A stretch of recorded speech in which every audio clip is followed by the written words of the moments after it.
Let me ask you something real quick. Have you ever felt like you're doing everything right? You know, you've got the career, you're smart, you treat people with respect, but when it comes to dating, it feels like you're hitting a wall? You put in the effort, you show you care, but somehow you end up in the friend zone. Or worse, she just loses interest and ghosts you. It's frustrating, right? It feels like there's this secret code that bad boys know, and you don't. Here is the hard truth. Being smart in business or school doesn't mean you re-smart in attraction. In fact, a lot of smart guys are actually killing their own chances without even realizing it. You might be breaking your own value, bit by bit. Today, we're going to fix that. We re-breaking down the 9 mistakes smart men make backed by ancient Stoic philosophy that turn women off instantly. Stick around, because number 5 is probably the reason your last relationship failed. But before we dive into the list, do me a quick favor. If you want to stop chasing and start attracting, hit that subscribe button and ring the bell. We're building a community of high-value men here, and I don't want you to miss out on the next level of your growth.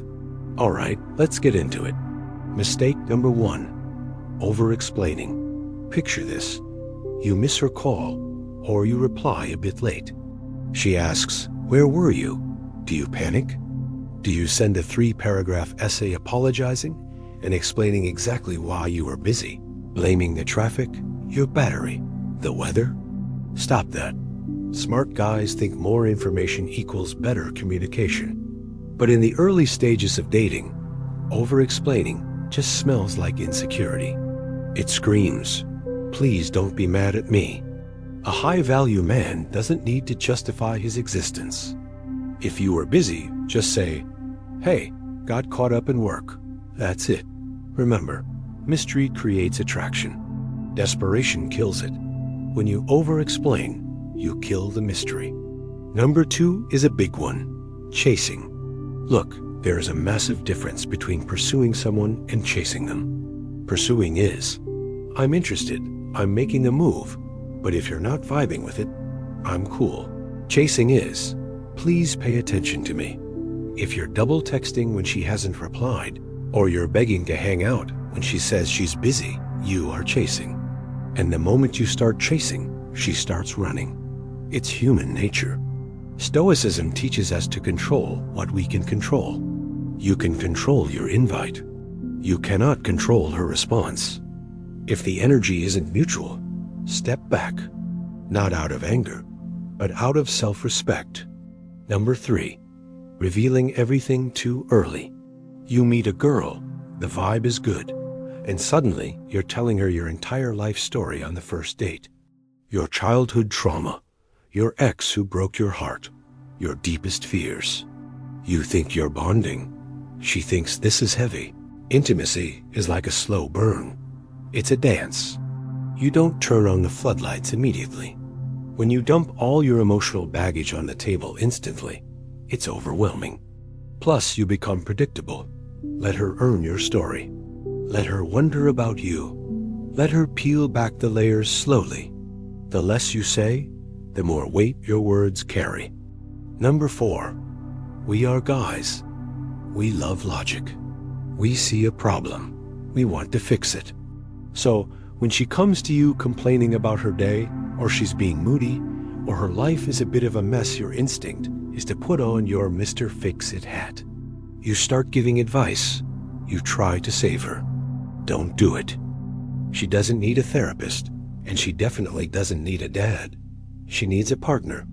When you try to save her, you subconsciously put yourself in a parent role, and that kills the romantic spark. Sometimes she just wants to be heard.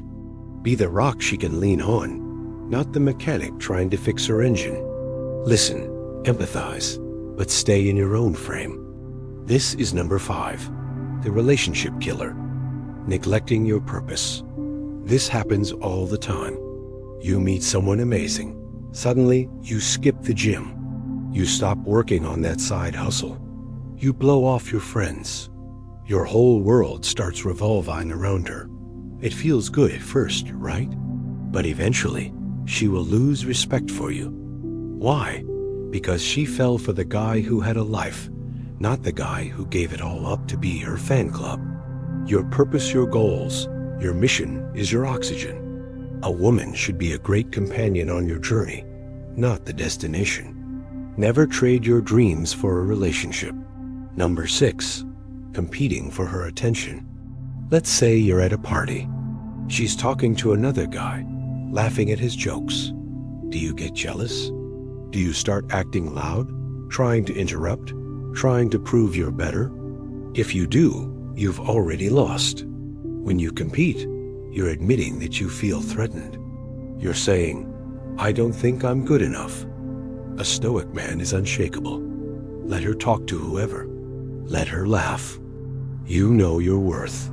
You're not cold. You're not arrogant. You're just secure.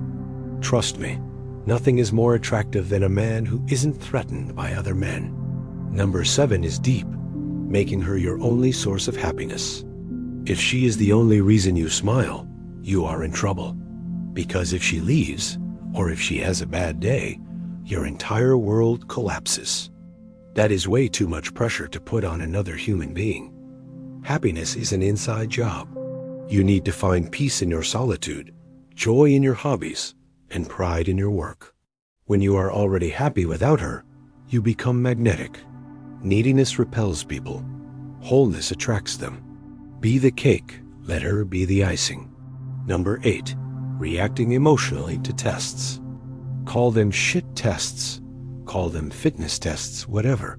Sometimes a woman will push your buttons. Maybe she questions your ambition, or she acts a bit cold, or she makes a sarcastic comment. She is checking one thing. Is he solid?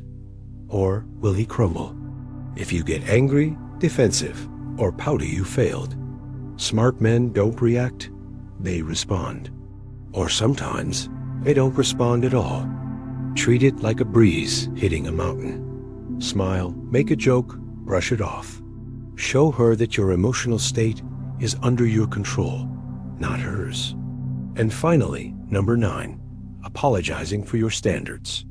In today's world, people might call you picky or controlling just because you want a peaceful relationship. Maybe you want loyalty. Maybe you don't want drama. Don't let anyone shame you for that. You are allowed to have standards. You are allowed to say no to behavior that drains you. A high-value man would rather be single than be in a relationship that disrespects his boundaries. Never lower your bar just because you're afraid of being alone. Look, guys, this isn't about playing games. It's about having self-respect. When you stop chasing, stop over-explaining, and start living for your own purpose, everything changes. You stop being the nice guy who finishes last, and you start being the man who commands respect. I want to hear from you in the comments below. Which one of these 9 mistakes have you been guilty of recently? Be honest, I used to struggle with number 5 big time. Let's talk about it. If this video added value to your day, smash that like button. It really helps the channel. Thanks for watching, and remember, stay grounded, stay stoic. I'll see you in the next one.